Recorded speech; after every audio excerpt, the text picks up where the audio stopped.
પહેલાં તો આજે રાજકોટ મહાનગરપાલિકાનું ખાસ જનરલ બોર્ડની આજે બોલાવવામાં આવ્યું હતું. વિપક્ષના સભ્યોને 2 કે 3 ટર્મથી રાજકોટ મહાનગરપાલિકામાં વિપક્ષના કોર્પોરેટર છે અને ખુદને ખબર નથી, પણ એક્ટ મુજબ મેયરશ્રી ગમે ત્યારે જનરલ બોર્ડ બોલાવી શકે છે. જ્યારે ટર્મ પૂરી થતી હોય, આવતીકાલે ટર્મ પૂરી થાય છે અને સ્ટેન્ડિંગ કમિટીએ મંજૂર કરેલા અમુક જે કામો છે જે જનરલ બોર્ડમાં જવા લાયક હોય, કામો બોર્ડની મંજૂરીની અપેક્ષાએ બોર્ડ જે સ્ટેન્ડિંગ કમિટીએ મંજૂર કર્યા હોય એ બોર્ડની અંદર લઈ જવા પડે. આવતીકાલે 11 તારીખે રાજકોટ મહાનગરપાલિકાનો 5 વર્ષની ટર્મનો છેલ્લો દિવસ છે. જે 12 દરખાસ્તો હતી નિયમ મુજબ અમારે લેવી પડે. મહત્વની દરખાસ્તોમાં BAPS સ્વામિનારાયણ સંપ્રદાય કાલાવા રોડ પર જે મંદિર છે પ્રમુખ સ્વામી મહારાજ સાહેબનું, એને નિઃશુલ્ક દરે રેસકોર્સ ગ્રાઉન્ડ મહોત્સવ માટે આપવાની દરખાસ્ત હતી, સ્ટેન્ડિંગે મંજૂર કરી હતી, પણ આ નિયમ છે કે બોર્ડમાં લઈ જવું પડે. બીજું, સમગ્ર રાજકોટના જૈન સમાજનું નાથ જમણ માટેની પણ એક દરખાસ્ત હતી, એ પણ નિઃશુલ્ક દરે રેસકોર્સ ગ્રાઉન્ડ દેવાની દરખાસ્ત હતી. જો આ દરખાસ્ત અમે ન લઈએ તો કોર્પોરેશન એને આચારસંહિતા વખતે ગ્રાઉન્ડ નથી આપી શકતું. વિપક્ષ વિરોધ કરવો જોઈએ, પણ વિપક્ષે અભ્યાસ કરીને વિરોધ કરવો જોઈએ. નંબર 3, અમીન માર્ગના રોડ ઉપર જે કોર્પોરેશનને પ્લોટ વેચ્યો, આને દસ્તાવેજ કરવાનો છે. આના 106 કરોડમાં જે પ્લોટ વેચ્યો છે એની પણ દરખાસ્ત હતી કે જે બોર્ડે મંજૂર કરવી પડે. જ્યારે મહાનગરપાલિકા કોઈ પણ પ્રાઇવેટ ઓપ્શન જ્યારે કરતું હોય છે અને પ્રાઇવેટ બિલ્ડર પ્લોટ લે છે, ત્યારે આ BPMC એક્ટ ને GPMC એક્ટની પ્રણાલી મુજબ બોર્ડમાં મંજૂર કરવું પડતું. પણ વિપક્ષ સ્વાભાવિક છે, પણ દુઃખ એ વાતનું છે કે અભ્યાસ વગર જીકમજીક કરે છે. મારા આપને પણ વિનંતી છે મિત્રો, મીડિયાના મિત્રોને, કે આજે આ છેલ્લું બોર્ડ છે. વિપક્ષના સભ્યને ખાલી તમે પૂછો કે તમે કયા આધાર અને કયા નિયમ મુજબ તમે પ્રશ્ન પૂછો છો. ગમે એ પ્રશ્ન પૂછી નાખે અને એનો જવાબ દેવા અમે બંધાયેલા નથી, છતાં પણ આપ કહો છો એનો આપને આપું છું જવાબ.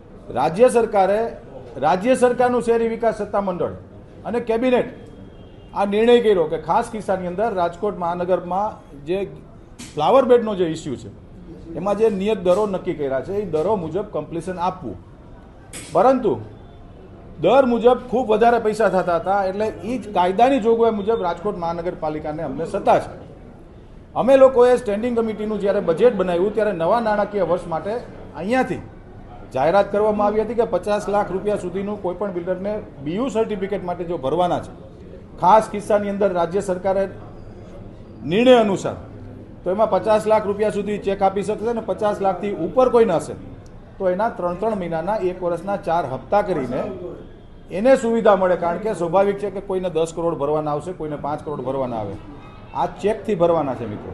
એટલે બિલ્ડરને બિચારાને મુશ્કેલી પડતી હતી. અનેક રજૂઆતો હતી, ભારતીય આખા દેશના બિલ્ડર એસોસિએશનની રજૂઆત હતી, ગુજરાત ક્રેડાઈની હતી, રાજકોટ બિલ્ડર એસોસિએશનની રજૂઆત હતી. અમને હપ્તા કરી દેવામાં આવે. કાયદાની જોગવાઈ મુજબ એ હપ્તા કરી દીધા. એની એક અર્જન્ટ બિઝનેસ દરખાસ્ત હતી જે આજે મંજૂર કરવામાં આવી છે. બીજી દરખાસ્ત હતી નિર્મલા કોન્વેન્ટ સ્કૂલને હાઈકોર્ટની સૂચના મુજબ નિર્મલા કોન્વેન્ટ સ્કૂલનું જે ગ્રાઉન્ડ છે, જે 1998થી કોર્ટ મેટર ચાલે છે. Nirmala convent school supreme court સુધી ગયા હતા. સુપ્રીમ કોર્ટે એવું કીધું કે ભાઈ રાજકોટ મહાનગરપાલિકાએ જે આ ગ્રાઉન્ડ રાજકોટ મહાનગરપાલિકા દાવો કરે છે એ ખરેખર જે હાઈકોર્ટે કીધું હતું. રાજકોટ મહાનગરપાલિકા અમે સુપ્રીમમાં ગયા હતા, પણ હાઈકોર્ટે જે જજમેન્ટ આપ્યું હતું એ હાઈકોર્ટના જજમેન્ટને સુપ્રીમ કોર્ટે માન્ય રાખીને પ્લે ગ્રાઉન્ડના ઉદ્દેશનું ગ્રાઉન્ડ છે, ત્યાં ક્યારેય પણ નિર્મલા કોન્વેન્ટ સ્કૂલના સંચાલકો બાંધકામ નહીં કરી શકે.